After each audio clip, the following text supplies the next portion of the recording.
آپ کو دربار عالیہ گولڑہ شریف میں یہ دعوت دی جاتی ہے کہ آپ وہاں پر آئیں۔ یہاں مخالفین کی اس دلیل کی آپ وضاحت کریں اپنے لفظوں میں، اور پیر صاحب نے جو اس دلیل کا جواب دیا ہے آپ اس جواب کی وضاحت کریں، اور یہ وضاحت کر کے آپ میرے واٹس ایپ پہ بھیجیں۔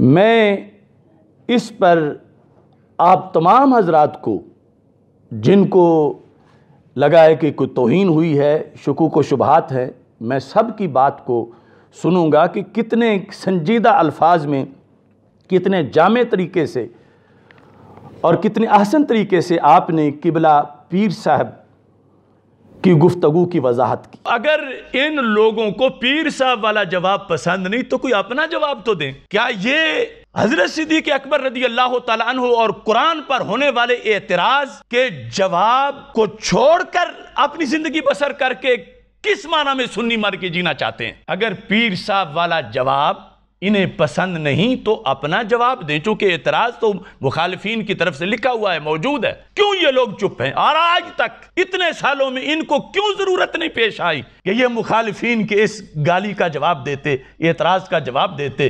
اور پھر پیر صاحب نے جو جواب دیا ہے اس جواب کو سمجھانے کی خاطر یہ اس کی وضاحت کر کے بتائیں کہ اعتراض کیا ہے اور جواب کیا ہے، اور جو اس سلسلہ میں میری گفتگو میں غلطی ہے وہ مجھے بتائیں۔ ان سب کو میں نے کتنے ہفتے ہو گئے ہیں کہ کہا ہے کہ تم اپنی طرف سے یہاں سے گزرو، ایک بار خود گزرو نا، اگر پہلے نہیں گزرے، حالانکہ گزرنا تو پہلے بھی چاہیے تھا کہ یہ اعتراض ہوتا ہے تو عالم دین کا یہ کام ہے کہ اس کا جواب اپنی نسل کو، اپنی قوم کو دیتا رہے، کہ تاکہ وہ غیروں کی بات سنیں۔ وہ تو چوکوں چوراہوں میں کر رہے ہیں، چینلوں پہ کر رہے ہیں، تو ہمارے عوام کو بھی پتہ ہو کہ وہ یہ کہیں تو ہم نے یہ جواب دینا ہے۔ اور اگر کسی نے ادھر توجہ نہیں کی تو پھر کم از کم اب تو توجہ کر لیں اور انہیں پتہ چل جائے کہ یہاں سے کیسے گزرا جاتا ہے، اور پھر وہ اعتراض نہ کریں، انہیں پوری طرح پتہ چل جائے۔ تو اتنے دنوں میں آج تک کسی ایک بندے نے بھی، کسی ایک پیر طریقت نے، کسی ایک عالم دین نے، کسی ایک مفتی شریعت نے پیر میر علی شاہ صاحب رحمۃ اللہ علیہ کی کتاب تصفیہ کے اندر جو ذکر کیا گیا ہے اعتراض روافض کا، وہ ذکر کر کے جو انہوں نے جواب دیا ہے، ان دونوں، ان کی دلیل اور پیر صاحب کا جواب، آج تک کوئی ایک بندہ بھی اپنے لفظوں میں یہ نہیں بیان کر سکا کہ میڈیا پہ آیا ہو کہیں سوشل میڈیا پہ یہ کہ یہ اصل مطلب تھا، تم نے یہ مراد لیا۔ ایک بندہ بھی ایسا نہیں۔ یہ جو عقیدہ معصومیت کے لحاظ سے گفتگو ہو رہی ہے، اس میں پھر ہمارے مخالف جو ہیں وہ کئی ان کے موقف ہیں، اور یہ بھی میں نے جو مولانا سید احمد اسد کے جواب میں کہا کہ تم پہلے سارے آپ تو آپس میں اتفاق کر لو اجلاس کر کے کہ تم سب کا ایک موقف ہوگا تو پھر اختلاف ختم ہوگا۔ اگر تمہارا آپس میں ہی اختلاف ہے تو پھر میرے ساتھ کیسے ختم ہوگا؟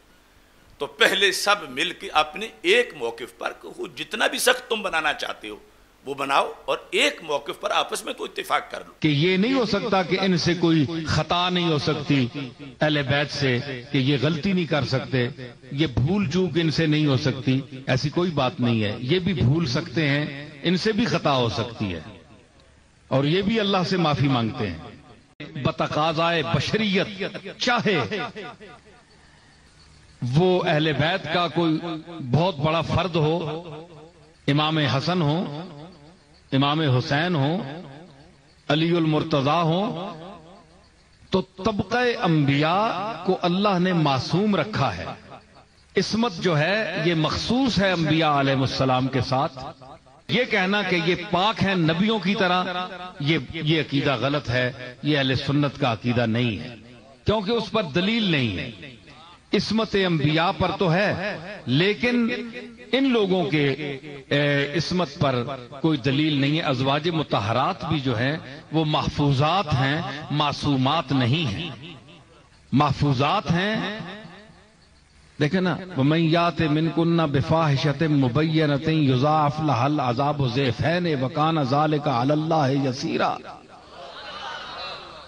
اگر امکان گناہ نہ ہوتا تو اللہ نے فرمایا کہ اے نبی کی بیویوں، اگر تم میں سے کسی نے فحشہ کام کیا تو امت کے لوگوں کو ایک بدلہ دوں گا اور تمہیں 2، اس لیے کہ تم رسول کی بیوی ہو اور ایسا کام کیوں کیا ہے؟ امکان گناہ نہ ہوتا تو اللہ کیوں فرماتا؟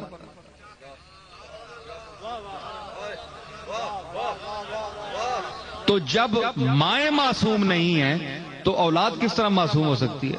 اگر امکان گناہ نہ ہوتا سانپ کے رکھ کوڑ امکان خطا، تو جب مائیں معصوم نہیں ہیں تو اولاد کس طرح معصوم ہو سکتی ہے؟